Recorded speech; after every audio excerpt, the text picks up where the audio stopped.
Welcome to The Explainer. Today we're cracking open an ancient, literal, architectural blueprint of the universe. We're looking straight into Enoch's account of cosmic origins. It's this absolutely fascinating narrative where the very architecture of reality gets laid out, layer by layer. Now, just for a little context, Enoch is this famous figure in ancient literature who supposedly traveled through the heavens and got the ultimate insider knowledge on how the universe actually operates. So if you've ever wondered how ancient texts visualize the mechanics of building a universe, well, you're in exactly the right place. We aren't just looking at pretty poetry here. Oh no, we're unpacking a heavily structured, almost industrial vision of how the cosmos was engineered straight out of nothing. Okay, let's dive into this. The text gives us a really striking visual right from the get-go. It says, "And that the chaos become dry, and it became so." Just imagine the sheer, unimaginable power it takes to grab a cosmic watery chaos and instantly snap it into rigid, dry order. We aren't talking about gently molding some clay here. We're talking about bringing pure, fluid chaos to an absolute sudden standstill. You know, in the ancient mind, water usually represented unpredictability, danger, just this unformed potential. To force that boundless, violent liquid to instantly become dry and static, that is the ultimate flex of cosmic authority. It establishes right away that this creation story is all about absolute control. To really wrap our heads around Enoch's account of cosmic origins, we have to look at the timeline of this vision he received. According to the text, God showed Enoch all of his wisdom and power over a very specific, deliberate time frame. This was essentially a masterclass in cosmic engineering. The ancient text doesn't just casually say, "Hey, the universe was made." Instead, it quantifies that divine wisdom and power into a structured curriculum. The vision spans the entire architectural process, covering the creation of literally all the heavenly and earthly forces, starting way up in the vast expanses of the upper atmosphere, all the way down to the deepest, darkest foundations of the ground below. And this cosmic masterclass took exactly 7 days. Now, the number 7 is deeply significant in ancient Near Eastern texts, right? It almost always symbolizes completeness, perfection, and divine order. In Enoch's vision, these 7 days map out this incredible cascading sequence of reality being built. Ultimately, that sequence cascades through all living, moving things, coming all the way down to humanity itself. But today, in this explainer, we're zooming in exclusively on the foundation. We're looking at the monumental first steps required to define the absolute limits of the universe. It's the heavy lifting that had to happen before any life could even be brought onto the stage. So, where does a cosmic builder actually begin? Well, the text presents a fascinating spatial concept, a top-down creation. Before dealing with the earth we actually walk on, the very first step was to conquer the elements from above. The text states, "I made firm the heavenly circle."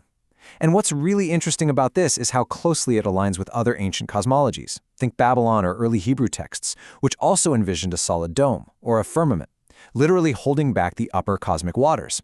I mean, before anything else could exist, before a single rock could be forged or any land shaped, there had to be a firm, stable roof over the whole project, just to keep that upper chaos out. And this brilliantly illustrates the next crucial step. Once that heavenly circle was locked in and made firm up above, the Creator turns his attention downward to the lower water, this pure, untamed, chaotic liquid. With a single command, that chaotic fluid is forced to collect together, and the result? It's instant, and it's structural. The chaos is literally forced to become dry. It's this mind-blowing transformation from fluid disorder to a solid, unified state. The ancient writer really wants us to understand that land isn't just something that naturally existed, you know? It's the direct result of restraining the chaotic waters. The dry ground is essentially conquered territory, pulled kicking and screaming right from the grip of the primordial ocean. Now that the chaos is starting to dry up and consolidate, we transition from the heavens down to the physical forging of our earthly foundation. The text describes a highly physical, almost industrial process of pulling solid ground straight out of those remaining chaotic waves. It is heavy, monumental work. A lot of times, in modern minds, we picture creation as this gentle, spoken word event. But Enoch's account of cosmic origins, it feels way closer to a massive celestial forge. It requires intense heat, unimaginable pressure, and raw mechanical force to wring a habitable world out of absolute darkness and volatile cosmic waves. Just picture this intense physical forging for a second. It starts with those wild, primordial waves. But out of that liquid chaos, something seemingly impossible is forged. Rock. And the text specifically calls it hard and big.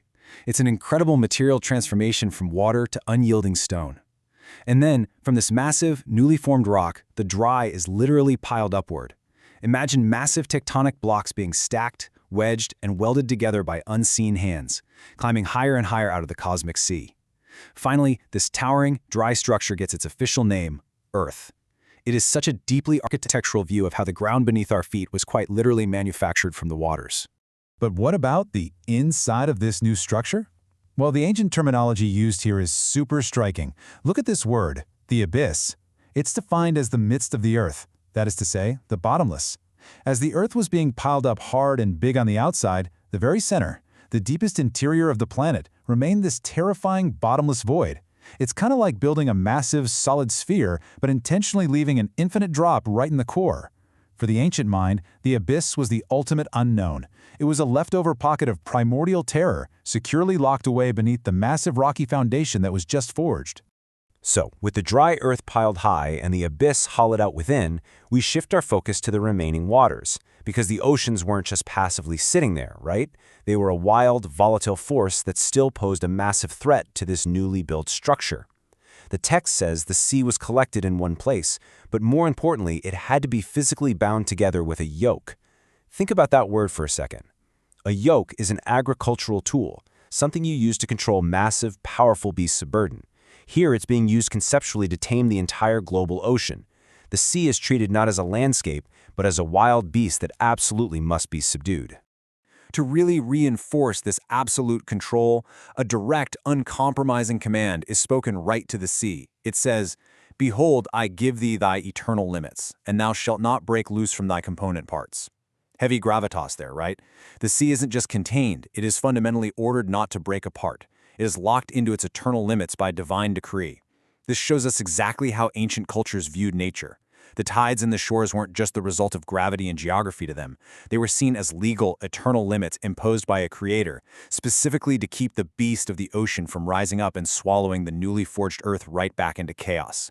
Which brings us to the culmination of this epic construction project. The heavens are firm, the earth is piled up, the abyss is securely hollowed inside, and the sea is permanently yoked. We're transitioning to the final architectural step here, where this entire cosmic structure is finally locked into its permanent place. Honestly, you can almost feel the satisfaction radiating off the text, the immense relief of the cosmic builder stepping back to view a structure that is finally rigid, stable, and truly capable of holding back the boundless chaos that previously defined all of reality.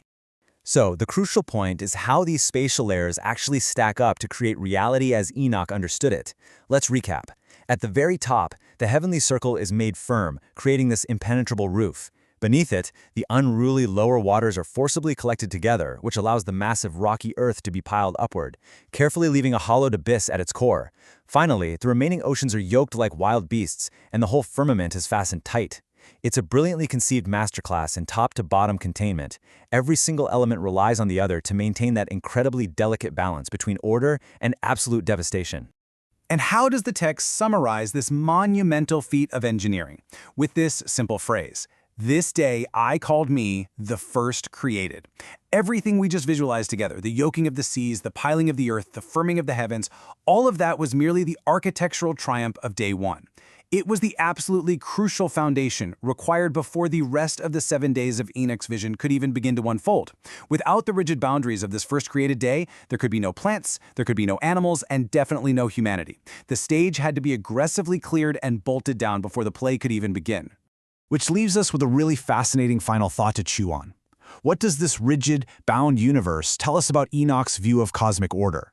You know, in a world that often feels entirely unpredictable and chaotic, there is something deeply revealing about an ancient text that emphasizes rigid boundaries, heavy yokes, and eternal limits. This wasn't a universe born of gentle, random chance. No, it was one that was strictly built, restrained, and fastened down to keep the chaos at bay. It reveals an ancient human mind that desperately craved safety, structure, and a rock-solid guarantee that the wildness of nature was under absolute control. Thanks so much for joining me on this explainer, and keep seeking to understand the blueprints all around you.